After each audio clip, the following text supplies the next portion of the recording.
Pues muy bien, en este video les quiero hablar de lo que son las opiniones sobre el proyecto Gotitas de Elaboración desde una perspectiva que pensando hacia un futuro. Pues mi nombre es Marlon Rubio y en este video quiero compartirles el análisis personal que tuve sobre el proyecto que desarrollamos en la casa de acogida Gotitas de Elaboración. Mi reflexión va mucho más allá de describir actividades. Quiero detenerme por lo menos en qué significa estructuralmente este tipo de iniciativas, cómo funcionan en la práctica, qué impacto real generan y más que nada, cómo podemos pensar en su sostenibilidad y transformación hacia un futuro. ¿Por qué consideramos este tema tan importante? Porque, por ejemplo, nosotros con los niños, niñas y adolescentes en situación de movilidad humana, representaron una de las poblaciones más vulnerables del país y del continente. Ellos no solo enfrentan lo que es una migración como un cambio de espacio geográfico, sino que arrastran rupturas familiares, pérdidas emocionales, discriminaciones sociales, rezagos educativos y en muchos casos una violencia física o simbólica. Todo esto configura en lo que es una realidad compleja que requiere una respuesta integral y sostenible que tenga un enfoque en lo que son derechos con los cuales nosotros trabajamos. Más que nada, he organizado tres espacios en el cual quisiera hablar primero sobre una mirada del proyecto de la casa de acogida, segundo, una opinión personal y crítica sobre lo que hace y lo que falta por hacer, y como tercero, una visión del proyecto con una perspectiva hacia el futuro, donde intentaré plantear propuestas alternativas concretas. Muy bien. Pues empecemos con la mirada estructural, digamos así. La casa de acogida Gotitas de la Población no solo es un espacio físico donde se brindan un albergue a un niño, a un adolescente, a una familia, en lo que es en estado de movilidad humana, sino que es un modo dentro de una red social de apoyo, desde que se puede analizar al menos cinco dimensiones como organización interna, recursos materiales, los recursos financieros o financiantes, artículos, una articulación institucional, una metodología de trabajo y la manera de sostenibilidad que tiene este proyecto. Como la organización interna, podemos decir que la casa tiene una estructura sencilla pero funcional, un equipo de coordinación en algunos profesionales de apoyo, voluntarios que colaboran de distintas tareas, y esta organización refleja por lo menos tanto fortalezas como limitaciones. Las fortalezas en la cercanía, el trato directo que tienen con las personas, logra establecer, por lo menos con los niños, no solo una estructura fría, sino que es más allá, va como de la calidez, de la empatía y no solo burocrática. Entonces, sin embargo, la limitación es clara, pocos recursos humanos para una demanda cada vez mucho mayor, por lo menos en los tiempos que nos encontramos en la situación aquí en Ecuador actualmente. Y en términos estructurales, esto genera una sobrecarga de trabajo y limita el alcance de los programas que se tienen muchas de las veces. Sobre los recursos materiales y financieros, por lo menos el proyecto depende en gran medida de lo que son donaciones, aportes puntuales. Esto, sin embargo, significa una fragilidad, la verdad. Un hogar donde que se financia casi exclusivamente con apoyos externos está siempre en lo que es un riesgo de inestabilidad. Si mañana esas ayudas se reducen, cesan, no quisiéramos, el funcionamiento se ve comprometido. Y aquí se revela una debilidad estructural que no solo depende de lo que es la voluntad, sino del modelo de financiamiento que esta misma conlleva.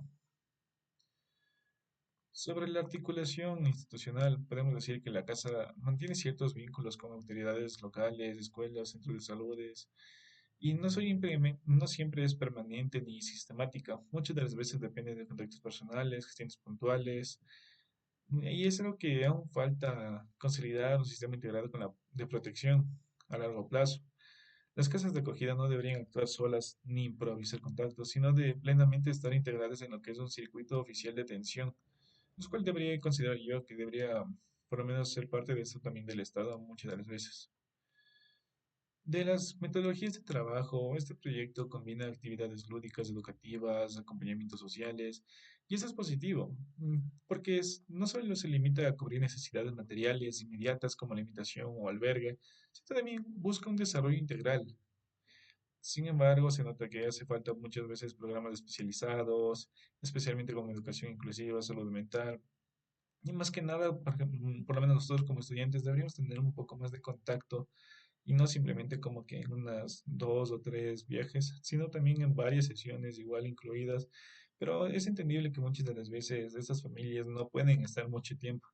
Y obviamente eso lo pudimos evidenciar. Un día fuimos, nosotros tuvimos un grupo de los niños, había 20 chicos, la siguiente vez que fuimos simplemente eran unos 10 y es algo que van cambiando, entonces es algo entendible, pero igualmente como que si quisiéramos como un, metodológicamente un desarrollo más complementativo con nosotros los estudiantes. Como en sostenibilidad, podemos hablar que de un enfoque como algo más crítico. Digamos, la casa cumple un rol vital, pero su continuidad depende de factores externos, no hay garantía estructural de largo plazo. No, esto nos obliga a pensar que cómo asegurar este tipo de iniciativas. Pueden sostenerse en el tiempo, los recursos son estables, políticas, por lo menos con el Estado que las respalden, es algo que sí nos gustaría por lo menos evidenciar.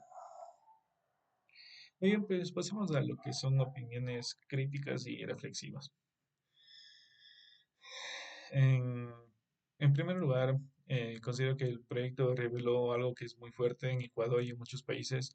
La sociedad civil está llenándose de vacíos que debería cubrir el Estado. Por un lado, me parece admirable que demuestre una solidaridad y compromiso, pero por otro, también me preocupa la protección de los derechos de los niños migrantes. Depende mucho de la buena voluntad de políticas públicas firmes.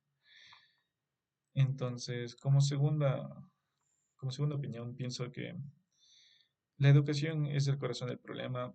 Lo que más me impresionó fue ver cómo los niños llegan con rezagos escolares enormes. Muchas de las veces no saben leer, no saben escribir.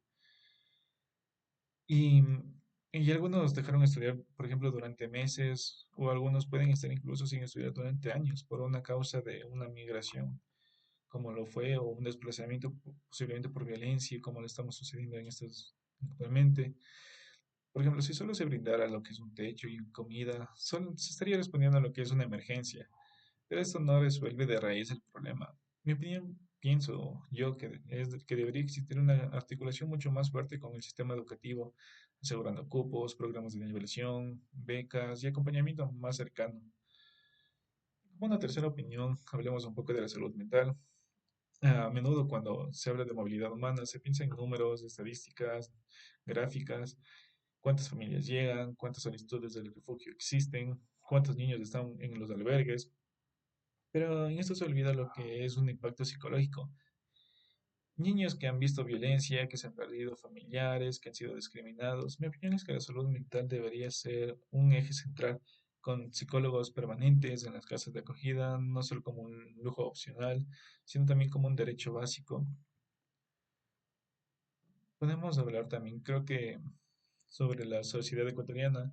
Todavía falta mucho en este tema de sensibilización.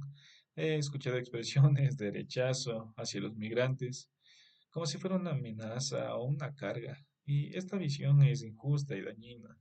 Mi opinión es que parte de este trabajo de proyectos como lo que es la Casa de Acogida Gotitas de la Oblación debería incluir lo que son unas campañas comunitarias, talleres en escuela, charlas en barrios, para derivar estos prejuicios y construir una cultura de acogida. Finalmente, es que este proyecto también nos interpela a nosotros como estudiantes. A veces creemos que estudiar en una carrera se limita solo a leer libros, rendir exámenes, pero en experiencias como esta nos demuestra que el conocimiento tiene un sentido social. Yo creo que demuestra la participación que fue muy valiosa, pero también insuficiente. Deberíamos pensar cómo involucrarnos más y no solo como voluntariados puntuales, sino con proyectos de investigación aplicada, propuestas de prácticas públicas y acompañamiento continuo. Pues bien, si bien quisiera detenerme en esto, pero pienso que a nivel institucional el Estado debe asumir un rol mucho más activo. No basta con reconocer que existen casas de acogida, que se debe garantizar un financiamiento estable, programas de apoyo y mecanismos de supervisión. En un futuro me imagino una red nacional, por lo menos, de casas de articuladas con ministerios, municipios, escuelas y hospitales, pero que ningún niño quede fuera de esta protección. A nivel comunitario, El futuro requiere un cambio cultural. Necesitamos que la sociedad vea a los niños migrantes como iguales en derecho. No solo se logra con leyes, sino con una educación ciudadana, con campañas en medios, formación en escuelas. El futuro no puede ser una sociedad que expulsa o margina a una, sino tiene que ser una sociedad que integre y aprenda de la diversidad, por lo menos en Ecuador, que somos un país mega diverso. Em, Como para ir concluyendo, porque ya me pasó del tiempo, pienso que esta experiencia me deja muchas reflexiones desde una perspectiva estructural. Vi fortalezas, pero también vi fragilidades que deben resolverse. Desde mis opiniones personales entendí que el tema central no es solo es la asistencia inmediata, sino la educación, la salud mental, la integración social. Y pensando en el futuro me queda más claro que necesitamos un compromiso más grande del Estado, de la sociedad, de las universidades y de cada uno de nosotros. Los niños en movilidad humana no son un problema a resolver, son parte de un futuro de nuestra sociedad y nuestra tarea estructural y ética es garantizar que puedan crecer con dignidad, con derechos y con oportunidades. Con esto concluye mi video. Muchas gracias.